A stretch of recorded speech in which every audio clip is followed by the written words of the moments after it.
Welcome to the InfoMullet YouTube channel. If you enjoy this content, please like or share. And if you'd like to support the InfoMullet by becoming a mulleteer, visit us on Patreon. We appreciate your support. Do you believe U.S. allies will or should regain trust in the U.S. regarding foreign policy and interventions? This comes from Mulleteer Laura, Senior Mulleteer Laura, and I appreciate this. This is a continual trend. This is not a new concern. This has been asked in variations in 2019, 2018, and 2019, 2020, and now again in the 2021. So this is an interesting question. I've said before that trust and belief in U.S. is not something, as U.S. consumers, we tend to think, wow, they like Obama, therefore they like us, or they don't like Trump and they don't like us. Allies' determination of how they view the U.S. is almost entirely based on how we actually perform in things that matter to them. And I think right now we're obviously really in the 8 ball.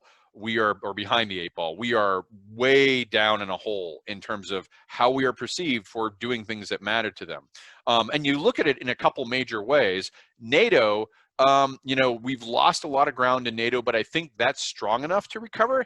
The problem is, the reason it's strong enough to recover is Europe is being challenged by Russia and Turkey. Turkey is a member of NATO. So there's a kind of weirdness in there going on that, like, the thing that I think will make NATO matter is something that is a part of NATO. And there's a Turkey forecast later. I don't want to get too far in it.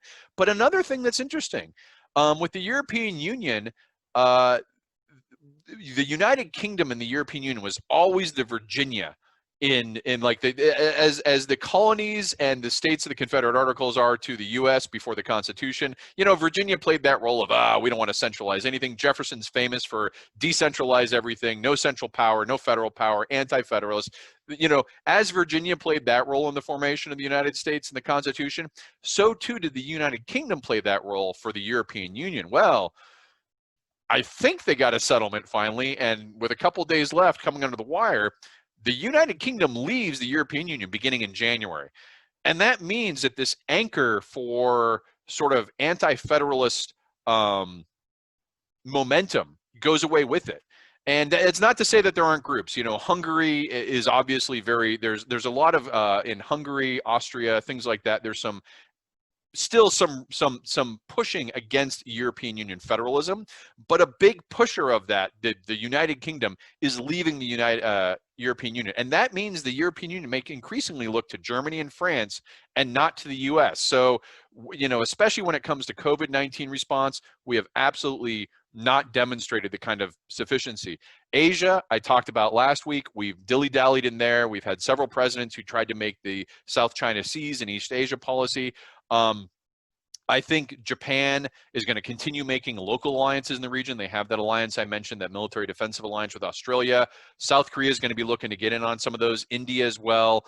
The area where we may have some change, and I'll get into this a forecast later, is in the Arab states with in relation to Israel, Arab relations, and the U.S. But overall, the forecast for 2020, there's not a lot of opportunities for the U.S. to regain trust in alliances. And I think where it will happen will probably be in NATO, but that will be offset by a rise in European Union federalism and sort of relatively independence, and these local areas creating their own local deals with or without the U.S. So that's my forecast there. Yeah, Mike, so let's go through here. Ishmael, good to see you. Lisa, good to see you. I'm reading some of these, what people are doing. Dog sitting for the night, firework phobia, looking for the memento mori, going for 2020 survival. What you do, Ishmael, is you put all the COVID masks under your pillow tonight, and in the morning, the COVID tooth fairy will either give you a memento mori coin or a bunch of moldy face masks. So, 2020. Lisa, New Year's Eve plans, playing Jackbox games on my Discord server and answering all texts that, hey, aren't you from Elmira, Ohio? Online gaming plans. Can't keep giving, yeah, okay, so here's some questions here. Mike's asking about, we can't keep giving our allies an allowance. Eventually you need to get out and get a job. I think that's I don't know if it's an allowance so much as an investment. It's a lot cheaper to provide a funding it's a lot cheaper to pay for diplomacy now than it is to pay for bullets later. And I think that's the investment that we've seen in the Europe front, especially in Egypt and Israel. I know Glass and I have talked about this.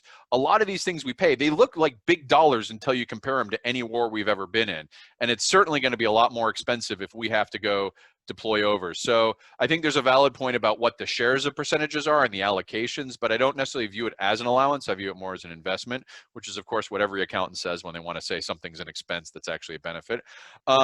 Canada. So Valeria is asking about Canada. U.S. relations with Canada have really been struggling, I think, and the kinds of behaviors we've had, from sending troops up on the border to stiffing vaccine distribution to causing problems with their acquisition of PPE. Again, I think Canada and the U.S. sort of have a special relationship from proximity. There will be better relations from a personality standpoint, but again, it's going to come down to U.S. actions. So as much as President Biden may go on a goodwill tour, I think what Canada is going to be looking at is, hey, neighbor with house that's really on fire and very close to ours, what are you doing about that? Are you putting it out or not? And I think the confidence of the alliance and working with the U.S. and Canada is going to be based on actions that do it. Now, another thing is helping Canada out with its current Chinese dispute. Canada took a solid for the U.S. when it detained some Huawei executives 2 or 3 years ago, and that's created a big diplomatic spat between Canada and China.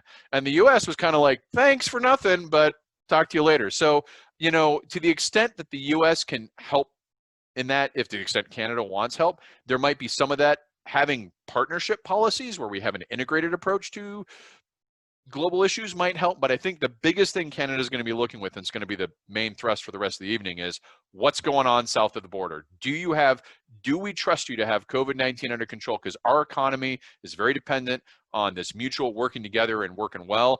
And from where we're standing, you got a lot of fires going on you need to put out. Thanks for watching the video. Hope you enjoyed it.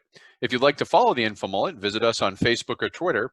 And if you'd like notifications when we post new video content, click on the red subscribe button below the video. If you've ever wanted to become a mulleteer and support the InfoMullet, visit us on Patreon. We appreciate the support.